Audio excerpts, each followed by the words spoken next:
What's up, gentlemen? Breaking news out of Valve HQ tonight. We finally got those Armory discontinuations that we've been waiting for oh so patiently. Now, if you've been watching the channel for a decent amount of time, you should have these items ready to trade and ready to be marketable right now. That way you could sell right into this wave of hype, buy some back with those funds you made, and have very nice, low-cost, high-conviction plays for the future. And if you're wondering how I got this out so quickly, it's because I'm Mike Water9 from the past. I pre-recorded this shit because I'm not a dumb goblin like most of these other losers. And the reason I filmed this in the past is because I am live right now. I'll answer any of the questions that I did not answer in this video right here, and any more specific questions that may have came up. Now, if you haven't read the article, here's what got cut. The Sport and Field collection, the Train collection, the Elemental Craft stickers, the Sugar Phase 2 stickers, and the Train 2025 collection. Now, for the charms and stickers, what I like to do is I like to hold my blues that I've redeemed from the Armory and just keep them in a storage unit until news like this hits. The reason being is that they're usually 20 to 25 cents-ish. An Armory star costs 40 cents if you do the math out. Therefore, I just wait, right? These will probably double or 1.5x, meaning I just kind of get my break-even Armory star back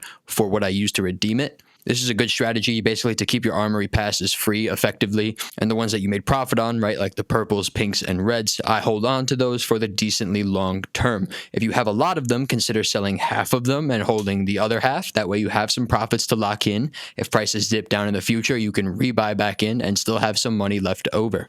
So charms and stickers, kind of the same plays here. Definitely a fan of the pinks and reds from all of these collections. I really like the Hot Howl for the future. I like the Diamond Dog. I like the Diecast AK. I like the semi-precious like little Karambit charm. And I like the Titanium AWP. Like I said in previous videos, we are going for patterns here on the charms. If you don't have good patterns, it could be a good time to sell right now. As you know, prices will be high. There's so many charms, and you can just take them off of your gun rather than getting rid of them completely, which makes for going to be a relative high supply for a very long time, although these are the first generations of charms, so I do think these will do well no matter what. Just keep the ones that you think have good patterns, though, would be probably a good way to go. Right? Even if the charms and stickers go up, they're not going to make as much money as the skins themselves, which is where, you know, the long-term high-conviction plays are going to come from mostly anyway. Okay, so Sport and Field is out. Now, the only one that China has alluded to pumping is the Glock 18 Axia. We've seen this in articles from China before. So if you do have any of those, I would consider holding on to those. The only other skin I would hold in this collection, well, two maybe, the Glow Rainbow Spoon and the 5.7 Heat Treated. The 5.7 Heat Treated is 0 to 1, and it is pattern-based, meaning that there's not going to be a lot of instances of certain patterns in Factory New, which is going to make for like a decently low supply, right? Because if you think about it, right, there's only like 1,000 in supply, right, Factory New. So if there's 1,000 patterns, right, on average, there's one of each pattern. And if people buy certain specific ones, then there's really only going to be a few in actual circulation, which is going to create for a higher price on the 5.7 relative to the other purples. If you have other purples, I would consider selling those, the UMP Crimson Foil and the MP9 Arctic Tritone. I do also like the Glow Rainbow Spoon, reason being the Chinese pump groups have been pumping a lot of Galils. They seem to target a lot of different guns like the FAMAS, Galil, Deagle, Tech-9, so I would hold on to it. They haven't said anything about that one specifically, although I still like it, and it's a good play skin. I think people like that as a play skin, so I could definitely see this one going up in the long term. The M4 Fade, if you have a nice fade percentage or a super low float, I would hold on to it. You're not going to get it automatically liquidated right now when hype is high. What's going to sell right now are going to be your, average floats, 0.04, 0.05, and your average fades, right, 85 to 92, whatever it may be.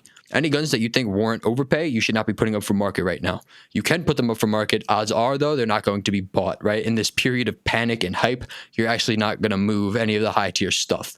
Well, it's possible, but it's not likely. This collection is so good and so fundamentally fucking sound that I don't really want to really get rid of anything. What I am going to get rid of, though, it's going to be the blues over the certain floats. Right, to get that Tech-9 whiteout, you need a Glock under 0.0135, you need a UMP under that same number, you need a FAMAS under 0.0086, and you need an XM under 0.0075. Anything under that or near it relative is going to stay in my inventory. Anything above 0.03, gone. I don't really care. People are going to eat that shit up, and we are going to make a pretty penny on those you know, factory new, but relatively useless factory news. Same thing goes for the purples. If you're carrying any factory new Zeuses or carrying any factory new Mac 10 derailments, I would consider getting rid of them. Reason being, people are going to trade up their blues to the purples in this collection because the Tech 9 whiteout exists. Therefore, there's going to be a high number of Zeuses and Mac 10s relative to the purples in the other collections. The Tech 9 whiteout is going to fly. Keep that shit in factory new if you have it. I would not consider selling it right now. I would wait a little bit. That one's going to be very expensive. Same thing with minimal wear. Anything under that, go for it. Go crazy. Get rid of it. Not only is the Tech 9 whiteout making this collection absolutely primed to pump, it's also primed to pump because of the pinks and reds and how they are situated. The MP9 Latte Rush and the M4A4 Hellish. These are both 0 to 1, and they are the only fillers that give you a long dog, which is also 0 to 1. Now, if you didn't know, 0 to 1s are the hardest float range to get in the game via unboxing or via trade up. And because the MP9 and M4 are also 0 to 1, they're also super hard to unbox and get in a trade up, which is going to make the AWP long dog even more rare than it already is. Now, while it is not a highly demanded skin, neither is the AWP CMYK, and that one's $2,000 in factory new, and it's not even 0 to 1. And it doesn't really matter if it looks good if motherfuckers pump it regardless. So listen, this is going to be a fantastic long-term play. I would only consider really selling those blues and purples. Everything else, hold the fucking line. This collection is going to bang. So that is all for the breaking news. Thank you very much for watching. If you want to, I'll be live on Twitch. That I could not have realistically predicted in this video I'm filming a few days before. Alrighty, boys, pleasure. Take care and see you on Twitch if you come.